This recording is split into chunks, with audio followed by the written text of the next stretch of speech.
Ta'ziya. O'zbek shou-biznes olamida katta yo'qotish. Assalomu alaykum hurmatli tomoshabin. Kanalimizga xush kelibsiz. Videoroliklarimiz ostida bir dona like hamda podpisatsiya tugmachasini bosib qo'yishni yodingizdan chiqarmang. Afsuski, O'zbekistonning, ya'ni O'zbekiston xalqining yuragini larzaga solgan mudhish falokat haqida xabar qilindi. Ta'ziya. Dizayn jamoasi a'zosi Dilshodbek Musabekov vafot etdi. Bugun o'zbek san'ati va kulgu olami og'ir judolikka uchradi.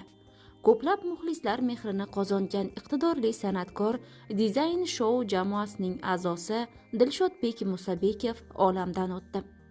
Marhum o'zining betakror hazillari va samimiyligi bilan xalqimiz qalbidan chuqur joy olgan edi. Uning vafoti nafaqat oilasi, balki butun san'at ahli va minglab muxlislari uchun kutilmagan va katta yo'qotish bo'ldi. Alloh marhumni o'z rahmatiga olsin, joylarini jannatdan qilsin, yaqinlariga esa sabr bersin. Inna lillahi va inna ilayhi rojiun.